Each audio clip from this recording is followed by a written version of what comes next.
Good afternoon, everybody. So, for our keynote today, we have Shirin Laghai. Shirin Laghai is a seasoned educator with a rich history in theatre arts and expressive arts, passionately bridging creative education with holistic student development across diverse cultural landscapes.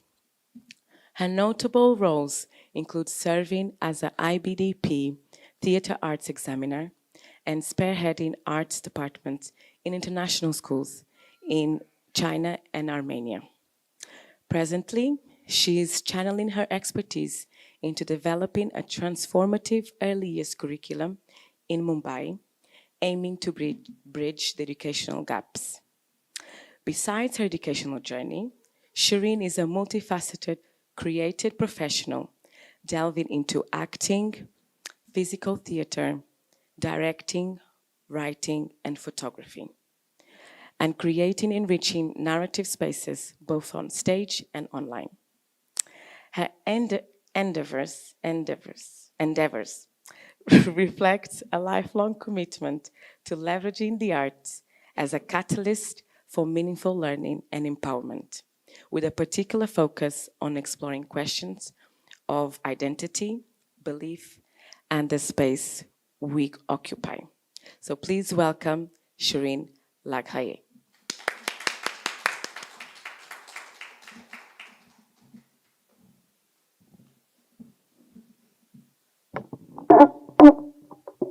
Good afternoon. I don't think that's okay. It's working now. Great. Hello. So I'd like to start with a question. How many of you have ever started a business? Okay, great. How many of you work in business as it is now? Okay, and how many of you consider yourself a leader in your field?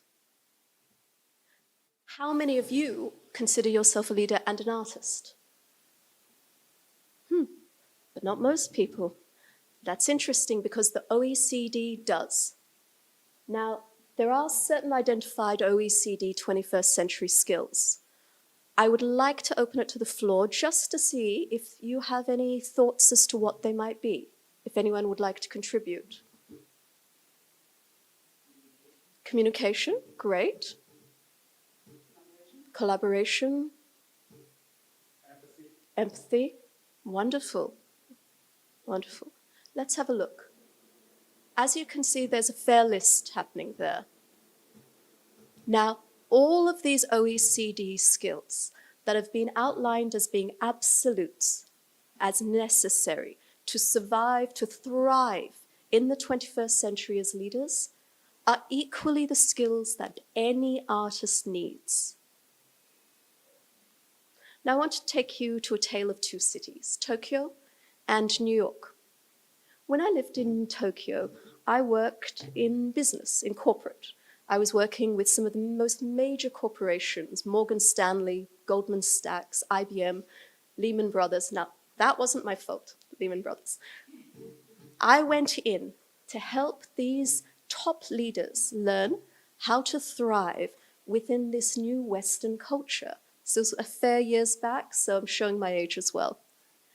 We would work on things like quite a number, but you're not getting that information from me. No. Now, we worked on things like communication skills, presentation skills, how to give business cards, how to stand, how to do presentations, how to negotiate effectively. All of these skills, as you saw, most of them outlined in the OECD skills set. Now, a few years later, I'm not being specific again, but a few years later, I was in New York. I was studying at Stella Adler, which is one of the top acting schools in the world. My British husband insists that I say after RADA, but let's leave that aside. Interestingly enough, the same skills I was teaching in these corporations were the same skills they were teaching us. How to make connections, how to move, how to be conscious of one's body, how to connect. These are skills that every artist, every actor needs, and every good leader too. They're the same skills. Now, what it all comes down to in the end is intentionality. What is the intention? And there are really three key questions to ask. What is the intention? Why is it being done? And importantly, does it translate? It doesn't matter if you're reading an email, if you're negotiating a contract, if you are leaders trying to negotiate a peace treaty. All of these hold true. This intentionality. Now, equally, any art student who walks into a studio is taught these same skills of analysis. What is on the paper? What is on the canvas? What style is it? Is it pointillism? Is it surrealism? Why is it being done? What is that intention that they are taking from the art, that they are taking through and they want to hit the audience? These are exactly the same. It doesn't matter what it is. It doesn't matter if it's a merger or an acquisition, if you're considering buying a company. It's the same skills that align. Now, I have a 3-year-old daughter. She is an artist. She loves creating and does on a regular basis. She not only pours her heart and soul into it, but she does it with intention. Now, to you and me, these are just squiggly lines. But to her, these are entire worlds. They're families. Now, I believe that's supposed to be me. I can't see it. If you can, great. Anyone who can see it and wants to buy an original piece of work, come to me afterwards. We'll negotiate with intention. But it is about that. It's about telling that story, making that connection. And it doesn't matter if it's a 3-year-old with a piece of art or a 33-year-old negotiating in a boardroom. It comes down to the intention. And ultimately, it comes to creativity. There is no artist who doesn't have that spark of creativity, and there is no great leader who equally doesn't have that spark of creativity. Now, any YouTube video you look at about presenting, when you are learning how to present, any book that you read about presenting will tell you the same thing. It'll give you the same piece of advice. Tell a story. It starts with that. Tell a story. Be creative. Open your heart. Show your vulnerability. Hashtag Brené Brown. But it goes to that, to the personality, to the passion, all of which, again, connected to that creativity. And it is creativity in all fields. Now, the creativity is what has led to some of our greatest achievements as well. It's creativity of thinking outside of the box. In 1602, when the Dutch East India Company decided that they're going to start to sell shares in the company, they became the first publicly traded company in the world. And it did lead eventually to the first stock exchange in 1611, being formed in Amsterdam. Now that led to increasing ideas of what money actually is. Morgan Stanley, Goldman Sachs, dividends. Now I'm not the person to talk to about this, but it did change the entire concept of it. It was no longer that I have this much gold and I can buy this much of product. It became a concept, something in the ether. And I suspect now, if we go to any of our country's gold reserves, they're probably going to be empty or full of computer servers, more likely. Creativity is what led to JFK standing on a stage and saying, "We will get a man on the moon." Now, it wasn't his creativity, admittingly. It was NASA that got the man on the moon. But the concept was there.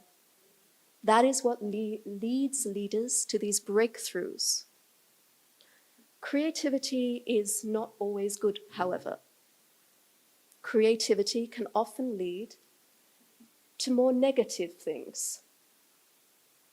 Lines being drawn in the sand, countries being divided or partitioned, people being turned against each other, hate speech, dehumanizing each other. We are seeing the effects of how negative creativity is used in our world today. Now, what we have to fall back on is one of the skills that was mentioned of empathy. Whether you're thinking as a leader about being empathetic, it's our people, or about other people, the staff you work for, the students one has. Empathy, at the end of it, is what takes that creativity forward. Now, taking back to my experiences in Tokyo, I did some work with some amateur actors in theatre. As we all do in the arts, we sometimes work with amateur. Now, interestingly, the best actors weren't necessarily the trained professionals. They weren't the teachers. They were the bankers. They were the analysts. They were the leaders in their own field that had the skills and understood them as being transferable skills that were then able to come forward and pour that into their creativity in theatre and show how they were doing that.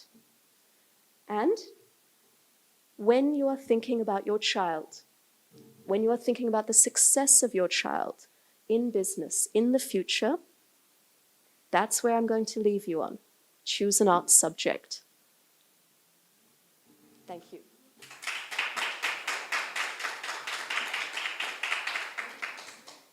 Absolutely. Thank you, Ms. Shirin. Now I will hand over to the audience. Does anybody have any questions to ask Ms. Shirin about her keynote? I think it's Ken Robinson who said that schools kill creativity. So there seems to be an issue there where creativity is there right at the beginning and it needs to be there right at the end. Where are we getting lost in the middle? I believe Picasso said that every child is born an artist, and the true task is to ensure that they stay an artist as an adult. Obviously, I'm paraphrasing terribly. Now, I think that all of education really needs to be revamped. When we focus on differentiating for each child, when we focus on what their pathway is, and valuing them equally, whether it's a child who has the aim to go to Oxbridge, a child who is going into business, or a child who is simply just wanting to be happy. The pathways are the pathways, and it's about seeing what is of value for the child in conjunction with their parents and allowing that pathway to evolve and supporting them on their journey. Now, I could go further into, of course, the curriculums aren't always suited to that. I am an advocate of the IB because I've seen that it can differentiate better. However, experiential learning certainly comes into it. I think that giving them freedom to do project-based work over, not valuing over, but included with the academic, more traditional subjects. But things like forest schools, for example, have happened. We know now, it's been 20 years of it, and often when they're done well, the results aren't any worse, but they are more fulfilling. And part of it is asking ourselves, what do we want for our children, for our students? Do we want them to be robots that are able to regurgitate facts and achieve? Or do we want them to thrive holistically in and as who they are? There's this inherent resistance to arts, especially theatre, that you'd often see where somebody would say, no, I'm not an actor, or this is not something I can do. So while you're fully aware of its potential to cultivate all these different skills, what would be a good strategy to navigate this resistance? If you could share something from your own experience. Sure. I just want to ask for clarification. Do you mean among students who are choosing theatre, or are you talking about generally older people, for adults? Yeah, for adults largely. You spoke about a lot of experience working with leaders. Sure. And I can only imagine the resistance that comes with it saying no. So what has that experience been like and how have you navigated that? Absolutely. I think that the first step is to remove the labels of this is theatre, this is drama, because none of us are unaware that in every single interaction we have with anyone, there is an element of character, of role playing, whether that's as a parent to a child, a teacher to a student, a daughter to a parent. These are different faces that we have. And if we think of it as a diamond, it's not being fake. It's simply that a diamond is multifaceted. And we turn the diamond, the light shines through in different ways for different contexts, different situations. Now, I don't think that there is a single political leader who is unaware of the power of drama. I have a negative example of Donald Trump, for example, and he certainly knows how to use the power of character, of drama, of theatre.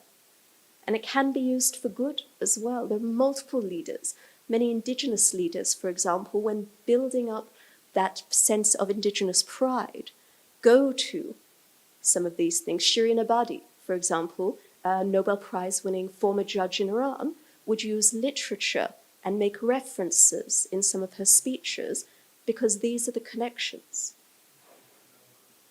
Pardon me? Oh. So I think it's about understanding that, first of all, we are all actors. Shakespeare, all the world's a stage. But it is true. The cliches are there because they're true. And by harnessing it and seeing the advantage it can give us, then why wouldn't we want an advantage?